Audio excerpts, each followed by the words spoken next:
अस्सलाम वालेकुम, नमस्कार, सत श्री अकाल एंड गुड इवनिंग। मैं हूं आरज़ू काज़मी और आप हमेशा की तरह से देख रहे हैं पॉइंट ऑफ व्यू। हमारे साथ हैं जी रोहित शर्मा, जो कि जर्नलिस्ट हैं, अपना ज़बरदस्त किस्म का यूट्यूब चैनल भी चलाते हैं। Thank you so much Rohit कि आज आप आए। Oh, thanks a lot. Always pleasure to be at your show. Thank you so much Rohit. Rohit, हमेशा से दो तीन कंट्रीज ऐसी हैं जिनके इलेक्शंस जब होते हैं तो लोग बहुत गौर से देखते हैं, जिसमें भारत भी शामिल है। भारत के इलेक्शंस हो चुके हैं, अब अमेरिका की बारी है। और जो बाइडेन जी जो हैं उनके लिए कहा जा रहा था पहले कि जी बड़ा टफ कंपटीशन होगा ट्रम्प साहब के साथ, फिर फायरिंग हुई और जो कुछ हुआ। अब सुनने में ये आया है, जो न्यूज आई है वो ये कि जो बाइडेन जो है वो इस रेस से आउट हो गए हैं। कैसे देखते हैं आप इस खबर को? ये जो फोटो आपने लगाई है 4 साल पुरानी होगी, क्योंकि इतना स्माइल आज इनके चेहरे पे नहीं होगी 100%। ये पुल आउट करने का हमें पता था कि, देखो, हमें नहीं पता था इन द सेंस कि ये एक इंट्यूजन थी सबके अंदर कि ट्रम्प भारी पड़ रहे थे बाइडेन पे और बाइडेन पुल आउट कर सकते हैं, ऐसा प्रेशर भी था। और बोला ही जाता है कि ये तो ओबामा पार्ट 3 गवर्नमेंट थी, जो अब ये नवंबर में first Tuesday of November election होता है, दिन ही कितने बच्चे हैं, प्राइमरीज में निकाल गए थे। लेकिन उसके बाद बहुत सारी ऐसे वीडियोस आए, बहुत सारी ऐसी बातें आई सामने कि ट्रम्प की तरफ से भी और दूसरे कैंप्स की तरफ से भी, अच्छा, अंदर ही बाइडेन की अपनी पार्टी में बहुत रिजेंटमेंट था कि बाइडेन जीत नहीं पाएंगे, ट्रम्प इस बार और स्ट्रांग हो गया है, ट्रम्प ने अपनी स्ट्रैटेजी चेंज की है। बाइडेन बेसिकली पुल आउट करना नहीं चाहते थे, ये प्रेशर के अंडर किया। अगर पुल आउट करना चाहते होते तो वो इतना इंतजार नहीं करते। जो टीवी डिबेट्स हैं उसमें वो साफ हारते हुए दिख रहे थे और गंदा हारते हुए दिख रहे थे, बिल्कुल रुला दिया था, अच्छा इंसल्ट की थी। टीवी डिबेट से के सामने फेस करने से ही मना कर रहे थे, और आप फेस नहीं करेंगे टीवी डिबेट को तो आपके लिए ये इमेज जाएगी कि ये आदमी क्या हमारे कंट्री को चलाएगा इतने साल। आखिरकार अमेरिका वो कंट्री है जिसमें 2 ही टर्म होते हैं किसी भी प्रेसिडेंट के लिए, वो कॉन्स्टिट्यूशन में है, और कॉन्स्टिट्यूशन अब चेंज नहीं होता है। कॉन्स्टिट्यूशन में जितने अमेंडमेंट्स हो गए वो आज़ादी के कुछ साल बाद ही हो गए थे। अब इतना कम्बसम प्रोसेस है उसको चेंज करने के लिए कि दो दो एरियाज, एक पोर्टोरिको और दूसरा गुआम, ये दोनों के दोनों कई बार बोल चुके हैं कि हमें आप अपने अंदर ले लो, हमें भी एक स्टेट बना लो अपनी। वो प्रोसेस ही अब अवेलेबल नहीं है। मतलब मान लीजिए कि वो प्रोसेस अवेलेबल नहीं है, इतना टफ, वो सारी स्टेट से भी पास कराना पड़ता है, वो परसेंटेज और ये वो सब मिलकर के it's very tough to make changes in the constitution. दो ही मतलब टर्म मिलते हैं, और इसीलिए दिए जाते हैं 2 टर्म्स कि अमेरिकन ये पसंद नहीं करते कि हमारा कोई भी प्रेसिडेंट ज्यादा लंबा रूल करे, और उतना लंबा रूल करने के बाद उसकी हालत वो हो जाए कि वो कंट्री रूल करने लायक ना हो। यहां सामने दिख रहा था, हमारे सामने अब सिचुएशन ये है कि जो बाइडेन पुल आउट कर चुके हैं, डोनाल्ड ट्रंप के ऊपर गोली चल चुकी है। मतलब मैं ये पाकिस्तान के इलेक्शन नहीं बता रहा हूं, मैं अमेरिका का बता रहा हूं, ठीक है। एक कैंडिडेट पे गोली चल चुकी है, दूसरा कैंडिडेट वो अपना मैदान छोड़ के भाग गया है, बोला मेरी वाइस प्रेसिडेंट है, इसको लड़वा लो, ठीक है। ये वर्ल्ड की लार्जेस्ट डेमोक्रेसी है ना, ये इंडिया का इलेक्शन है भाई साहब। ये मैडम जो है कमला हैरिस, अच्छा, इंडिया इनके का टच तो है सर, इंडिया का टच तो आ गया है ना। इंडियन नहीं है मगर इंडिया का टच तो है। इनकी पॉलिसी इंडिया के लिए बहुत अच्छी नहीं है। जो बाइडेन को थोड़ा बहुत भी सपोर्ट अगर पहले था तो अब वो कमला हैरिस के टाइम पे नहीं होगा। Indian diaspora in America will prefer to vote for Trump rather than this lady. ऐसा हमें पता लगता है, क्योंकि इंडियन डायस्पोरा में ये बहुत पॉपुलर नहीं है, और इंडिया इनके ये इन्होंने भी कभी अपने आप को क्लेम नहीं किया कि मैं इंडियन हूँ, सच बात ये। अच्छा, या मैं इंडियन ओरिजिन की हूँ, तो इनका भी मतलब जो भी है, इनसे प्राइम मिनिस्टर मोदी के रिलेशंस कैसे रहेंगे we have no idea. Prime minister के जो बाइडेन से भी रिलेशंस अच्छे थे, और उससे पहले वाले ट्रम्प से भी अच्छे थे, और उससे पहले ओबामा से भी अच्छे थे। Next prime minister is on the cards most likely. अभी तक का गोली चलने के बाद, ट्रम्प पर गोली चलने के बाद वो 2 इंच से ही तो बची है, 2 इंच भी नहीं है। अगर गोली थोड़ा सा इस तरफ होती, जो कि लगाई बड़ी सटीक थी, बिल्कुल सही, उसने निशाने पर मारा था और बहुत दूर से मारा था उसने, इतने निशाने पे गोली लगी है। और क्या बोलते हैं, आज ही की खबर है कि ट्रंप की सिक्योरिटी नहीं बढ़ाई जाएगी। पहली चीज तो ट्रंप किस्मत बोलिए, भगवान की बहुत बड़ी किस्मत थी कि बच गया, वरना ये बचने भी नहीं थे। दूसरी चीज कि वहां अभी बहुत सारे सवाल उठ रहे हैं उनकी इंटेलिजेंस एजेंसीज पे कि इंटेलिजेंस एजेंसीज क्या कर रही थी और वो सीक्रेट सर्विस क्या कर रही थी जब वो गोली चला रहा था। किसी आदमी ने आके बताया भी कि देखो रिवॉल्वर लेके खड़ा हो, पर तो उस पर एक्शन क्यों नहीं हुआ उस समय। फिर उसके बाद गोली चलाने के कुछ देर बाद एक्शन हुआ, 7 गोलियां मारी अगले ने, 7 गोलियों तक वेट किया गया, तो कहीं ना कहीं गड़बड़ थी। मैं फिर ये एक चीज बता, और भी थी, सॉरी हम बात काट रही हूँ, लेकिन एक चीज और भी बताई गई, वो ये कि ट्रम्प जो है वो काफी टॉल हैं, 6 फीट से ज्यादा है, और उनके जो गार्ड्स हैं वो सारे 5-5 फुट के रखे गए। क्यों? देखिए वो तो ठीक है, वो भी एक वो है, वो भी एक एंगल तो है जिस पे इन्वेस्टिगेशन होनी चाहिए। लेकिन मैं ये पूछ रहा था कि सीक्रेट सर्विस तो फॉर्मर प्रेसिडेंट की करती है ना काफी साल तक सेवा, आई थिंक 10 ईयर्स तक, अभी तक तो वो सीक्रेट सर्विस की प्रोटेक्शन नहीं है। तो सीक्रेट सर्विस जब गोली चल रही थी तो सीक्रेट सर्विस इमीडिएटली एक्शन में क्यों नहीं आई, 7 गोली क्यों चलने दी गई, ये भी मुझे नहीं समझ में आया। अच्छा, तीसरी चीज, ये बात मैं आपको इंडिया या पाकिस्तान की नहीं बता रहा हूँ, ये बात मैं उस कंट्री की बता रहा हूँ जहां के लिए हमारे यहाँ लोग बोलते हैं कि वहां सब कुछ बहुत अच्छा है, वहां कोई करप्शन नहीं, वहां कुछ गड़बड़ नहीं है। आपको गड़बड़ी नहीं दिख रही? मतलब लिटरली हिलरी क्लिंटन की ईमेल्स हैक हो गई और वो किसी कंट्री ने उसको यूज करके हिलरी क्लिंटन को हरवा दिया। बिल्कुल। अब एक फॉर्मर प्रेसिडेंट पे और करंट प्रेसिडेंशियल कैंडिडेट पे गोली चल गई और वो मरते मरते बचा। अब गोली चल जाती तो आप तो ट्रंप और बाइडेन दोनों से हाथ धो बैठे थे, ठीक है।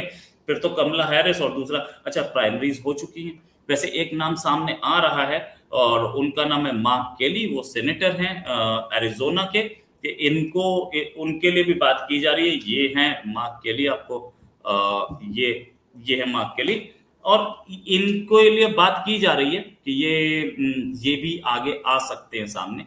We have no idea as to what the situation is, लेकिन हाँ ये जरूर है कि अभी जैसे ही ट्रंप ने अपना बाइडेन ने अपना कैंडिडेचर वापस लिया है, तो इमीडिएटली एक विकिपीडिया पेज, मैंने उसका खुद का शॉर्ट फोटो ली, विकिपीडिया पेज पहले अंडर कंस्ट्रक्शन था, उस पर कुछ नहीं था, और दूसरे वाले पे सब कुछ लिखा हुआ था।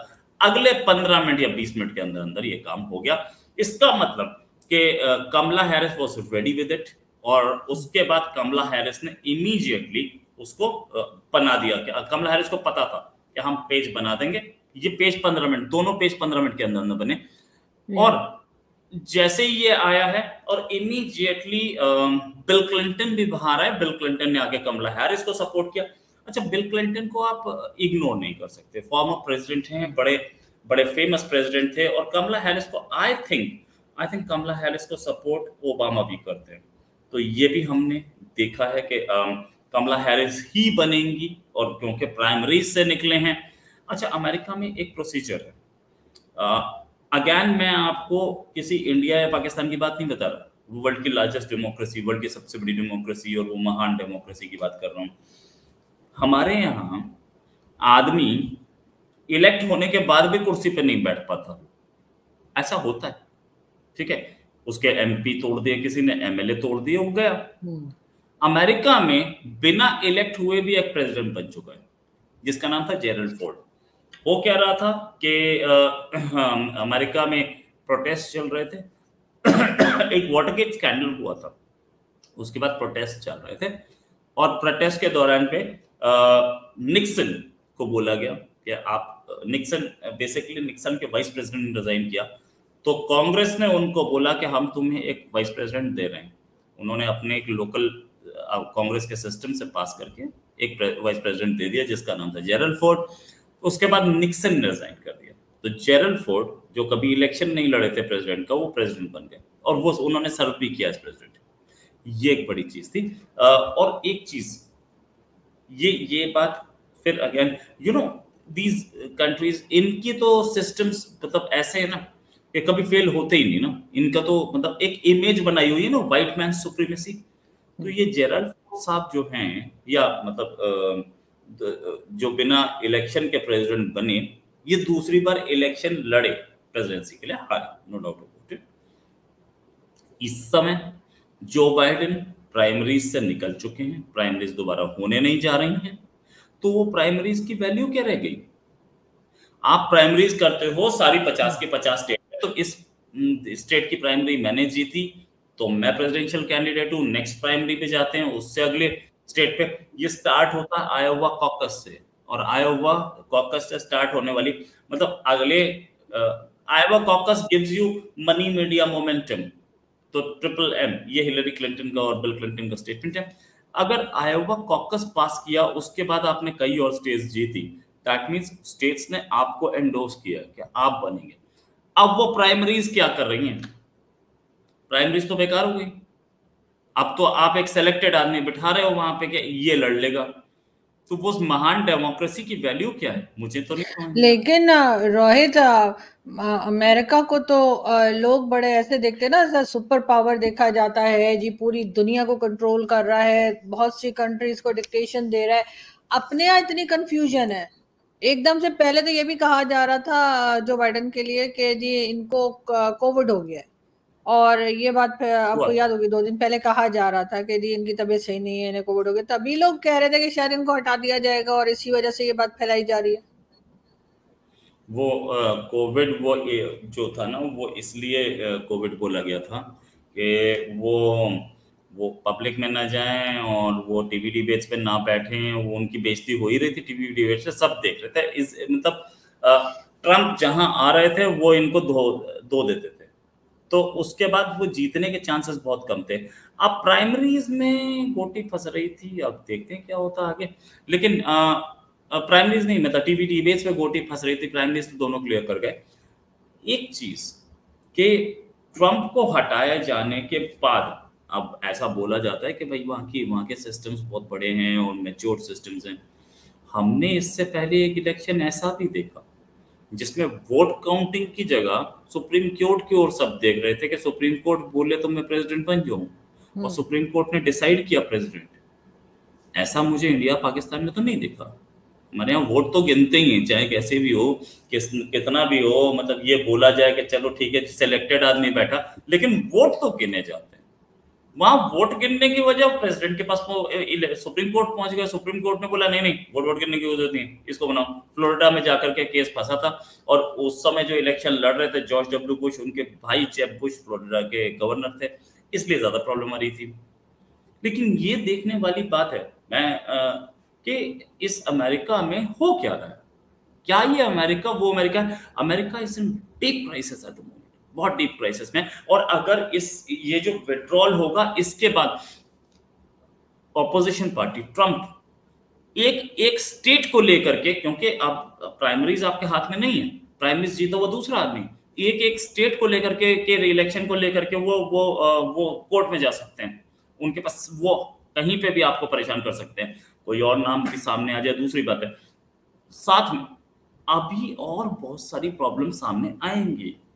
बहुत कम टाइम बचा, 4 महीने बचे हैं बस। 4 महीने पहले बिल्कुल। अगर हमारे यहाँ बताया जाए कि जी तो ये अब राहुल गांधी छोड़ो जी, अब तो अखिलेश यादव हैं कांग्रेस के प्रेसिडेंट और इन्हीं को इलेक्शन देना, कौन देगा यार? Who's gonna vote for him? तो ये अब एक ऑप्शन हाथ में कमला हैरिस है। अच्छा, ये डिस्कशंस बहुत दिन से चल रहे थे अंदर ही अंदर व्हाइट हाउस में, और ओबामा इस डिस्कशंस के पार्ट थे, नो डाउट अबाउट इट। बहुत लंबे अरसे से चल रहे थे, ये डिसीजन सामने अब आया, but it is a big decision, और हमें देखना पड़ेगा कि इसके बाद ये रास्ता जाता कहाँ है। लेकिन एक ट्रम्प ऐसे तो अभी दिन भी काफी स्ट्रांग लग रहे हैं, नहीं? ट्रम्प की पोजीशन तो अभी भी काफी स्ट्रांग है। जिस पर गोली चल जाती है उसकी पोजीशन, या तो वो जेल चला जाए या उस पर गोली चल जाए, पोजीशन स्ट्रांग हो जाती है। मैं आपको 10 एग्जांपल इंडिया में बता सकता हूँ, 10 एग्जांपल पाकिस्तान में बता सकता हूँ। ये बात याद रखना, पोजीशन की स्ट्रांग हो ही जाती है। एक ऐसे दिन ये डिसीजन आया है ना, जिस दिन इजरायली प्राइम मिनिस्टर यूएस पहुंचे, इस पे भी इम्पैक्ट पड़ेगा। एक, ये जो प्रेसिडेंट साहब हैं, ये पीछे छोड़ के बहुत कुछ जा रहे हैं। जो भी अगला प्रेसिडेंट है उसके लिए 4 जंग छोड़ के जा रहे हैं ये। 4 नहीं, 3 तो छोड़ के जा ही रहे हैं, बड़ी बड़ी। एक यूक्रेन, एक आर्मीनिया, अजरबैजान, और एक इजराइल हामास। और इन तीनों में अमेरिका अच्छी तरह से घुसा हुआ है। एक ज़रबे अज़ब अभी तक तो मुझे लगता नहीं, अब मुझे लगता भी नहीं ज़रबे अज़ब आने वाला। ओ सॉरी, अज़्म इस्तेहकाम, अज़्म इस्तेहकाम। माफी लेकिन जो बाइडेन ने तो कहा है कि वो यूक्रेन और रशिया की वॉर को रोक देंगे। रोक सकते हो तो 4 साल से क्या मटर छील रहे थे? नहीं, रोक उन्होंने लेते, कहा है ना, 3 साल सॉरी से चल ट्रम्प रही ने है। बोला है ना, ट्रम्प मटर ही छील रहे होंगे। ट्रम्प की हुकूमत तो नहीं थी ना। ट्रम्प ने बोला था। ट्रम्प ने बोले, सॉरी देखो जी। देखो एक चीज, आप इमरान खान की जो स्पीच थी इंडिया के लिए, वो बड़ी अच्छी स्पीच थी। और मुझे बड़ी एक सेंटेंस उसमें बड़ा पसंद आया। उन्होंने ये बोला कि जंग शुरू आप करते हैं, आप खत्म नहीं कर सकते उसको, वो खत्म अपने आप होती है ना। जब जब इंडिया के साथ टेंशन चल रही थी, जंग शुरू हो चुकी है, अब उसे खत्म करना इतना आसान नहीं है।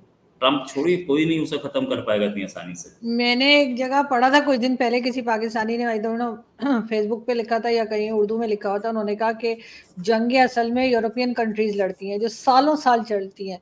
कहते हैं जो हिंदुस्तान पाकिस्तान लड़ते हैं ना, ये इसको झड़पें बोलते हैं। ये जंगें नहीं होती। 11 दिन में सही बात है। खत्म, कोई 13 दिन में खत्म, कोई 2 हफ्ते में खत्म। तो वो कहते हैं सही कि बात है। ये जंगें नहीं होती, ये झड़पें होती हैं जब हम लोग करते हैं। कहते हैं जंगें या चलती है बिल्कुल सही। सालों साल।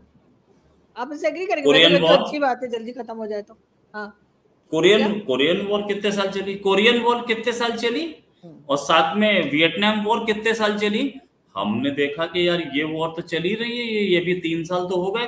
किसी को, मेरा अपना असेसमेंट ये था कि यूक्रेन 3 दिन में हार जाएगा। वो 3 दिन के 3 महीने हुए और अब 3 साल हो गए। सबका असेसमेंट था 2 से 3 दिन में यूक्रेन हार जाएगा। 3 साल हो चुके उस वॉर को, और अभी तक हमारे सामने कोई क्लियर विनर नहीं है। हाँ, ठीक है, लड़ी जा रहे हैं, लड़ी जा रहे हैं, लड़े जा रहे हैं, लड़े जा रहे हैं। अच्छा, अच्छा, मुझे बहुत लड़ना पसंद नहीं है। मैं कहती हूँ बस हो गई, थोड़ा हमारी वाली सही है थोड़े दिनों की, फिर उसके बाद सही। अब तो शॉर्ट लड़ भी टर्म नहीं के। रहे यार।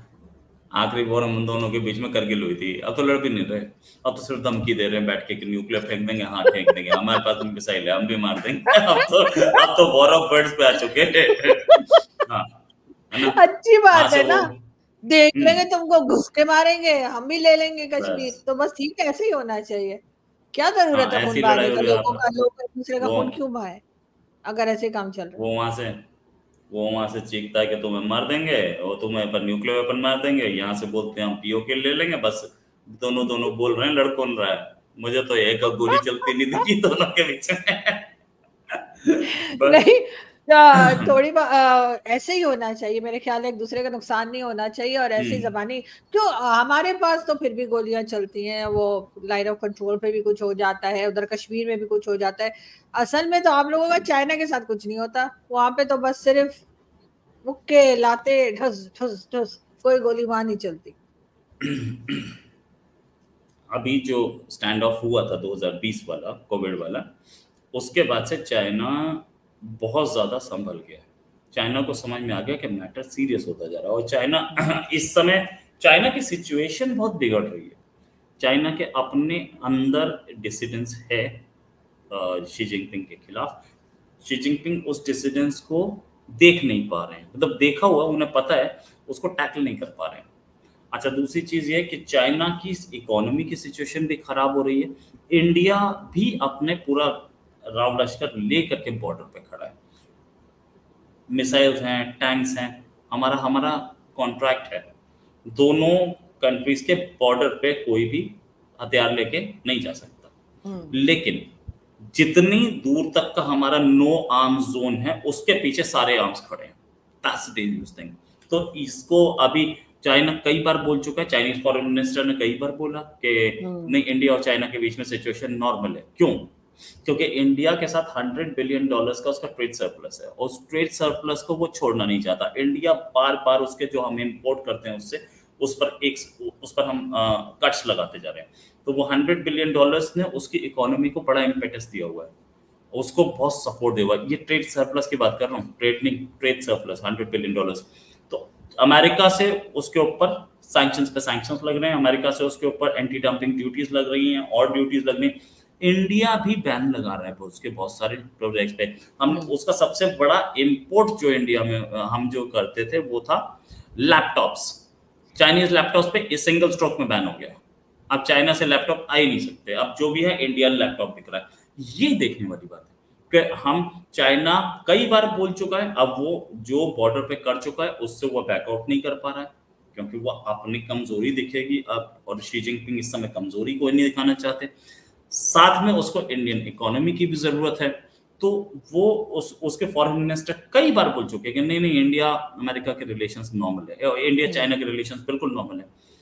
इंडियन फॉरेन मिनिस्टर बार बार बोलते हैं कि नॉर्मल नहीं है भाई, ऐसी बातें मत बोलो, हमें अच्छी नहीं लगती, बड़ी खराब सिचुएशन है और इसको हम नॉर्मल तब बोलेंगे जब आप विड्रॉ कर जाओगे। तो ये समझने की बात है कि चाइना ने जो 1962 में गलती की थी इंडिया पे हमला करने की, उसको कई साल भुगता। क्यों? क्योंकि टेरिटोरियल एम्बिशंस और साथ में एम्बिशंस थे वहां के रूलर माओ सेजुंग के भी। अब दोबारा शी जिनपिंग के एम्बिशंस थे जो कि चाइना अंदर घुसा। ये प्रॉब्लम्स थी। अब इस पर भी कुछ किसी और दिन जरूर बात करेंगे, लेकिन चाइना के जो सिचुएशन है बहुत खराब है इस समय। आप देखिए ना कि चाइना पाकिस्तान में कभी भी अपने प्रोजेक्ट्स नहीं छोड़ेगा, लेकिन प्रोजेक्ट से आउट करने की नौबत आ रही है, पैसे की कमी है उसके पास। बिल्कुल ऐसा ही है। और खैर इस पे भी हम बात करेंगे किसी दिन, लेकिन इस वक्त सबकी नजरें जो है वो अमेरिका पर हैं और देखते हैं कि वहां पर इलेक्शंस जो है किस तरफ जाते हैं। Thank you so much Rohit कि आज आपने ज्वाइन किया।